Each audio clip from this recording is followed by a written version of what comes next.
തിരുവനന്തപുരത്ത് വിദ്യാർത്ഥിക്ക് കുത്തേറ്റു. പൂവച്ചൽ സ്കൂളിലെ +2 വിദ്യാർത്ഥി അഷ്ലമിനാണ് കുത്തേറ്റത്. അതേ സ്കൂളിലെ +1 വിദ്യാർത്ഥികളാണ് പൂവച്ചൽ ബാങ്ക് നട ജംഗ്ഷനിൽ വെച്ച് കുത്തി പരിക്കേൽപ്പിച്ചത്. MG പ്രതീഷ് വിവരങ്ങൾ നൽകും തിരുവനന്തപുരത്ത് നിന്ന്. പ്രതീഷ്, ഈ കുട്ടിയുടെ പരിക്ക് നേരത്തെ ഗുരുതരമാണെന്ന് കേട്ടിരുന്നു. എന്താണ് ഇപ്പോഴത്തെ അവസ്ഥ?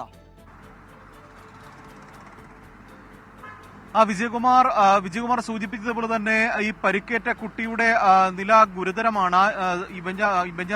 ഈ ആര്യനാട് തന്നെ ഒരു സ്വകാര്യ ആശുപത്രിയിലാണ് നിലവിൽ കുട്ടിയെ പ്രവേശിപ്പിച്ചിരിക്കുന്നത്. വിദ്യാർത്ഥികൾ തമ്മിലുള്ള ഒരു സംഘർഷമാണ് ഇത്തരത്തിലൊരു കത്തിക്കുത്തിലേക്ക് പോകാനിടയുണ്ടായത്. ഈ പൂവച്ചൽ ബാങ്ക് നട ജംഗ്ഷനിലാണ് വിദ്യാർത്ഥികൾ തമ്മിൽ സംഘർഷമുണ്ടായത്. +2 വിദ്യാർത്ഥിക്കാണ് ഈ ഗുരുതരമായി പരിക്കേറ്റത്. മറ്റ് +1 വിദ്യാർത്ഥികൾ സംഘം ചേർന്ന +2 വിദ്യാർത്ഥിയെ ആക്രമിക്കുകയായിരുന്നു എന്നതാണ് പോലീസ് പ്രാഥമികമായും അറിയിച്ചിരിക്കുന്ന കാര്യം. 4 വിദ്യാർത്ഥികളാണ് ഈ ആക്രമണത്തിന് നേതൃത്വം നൽകിയത്. പൂവച്ചൽ സ്കൂളിലെ +2 വിദ്യാർത്ഥിയായ അസ്ലമിനാണ് ഈ ആക്രമണത്തിൽ ഗുരുതരമായി പരിക്കേറ്റത്. കഴിഞ്ഞ ഒരു മാസം മുമ്പ് ഈ സ്കൂളിൽ +1 +2 വിദ്യാർത്ഥികൾ തമ്മിൽ ചില സംഘർഷങ്ങൾ ഉണ്ടായിരുന്നു. ഈ സംഘർഷത്തിന്റെ തുടർച്ചയായാണ് ഇന്നും ഇവർ തമ്മിൽ ഒരു വാക്കേറ്റവും കയ്യാങ്കളിയും ഉണ്ടാവുകയും അതൊരു കത്തിക്കുത്തിലേക്ക് പോയത്. നിലവിൽ ഈ പ്രതികളെ പിടികൂടാൻ ഇതുവരെയും പോലീസിനായിട്ടില്ല. വിദ്യാർത്ഥികളാണ് ഇവർക്കായി തിരച്ചിൽ തുടരുന്നു എന്നതാണ് നിലവിൽ പോലീസ് അറിയിച്ചിരിക്കുന്ന കാര്യം.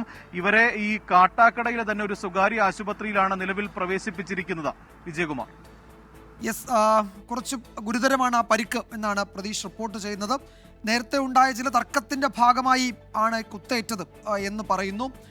അതേ സ്കൂളിലെ +1 വിദ്യാർത്ഥികളാണ്, 4 പേരുണ്ട് എന്നാണ് പ്രാഥമിക വിവരം. അവരാണ് കുത്തിയത്. പരിക്ക് കുറച്ച് ഗുരുതരമാണ്.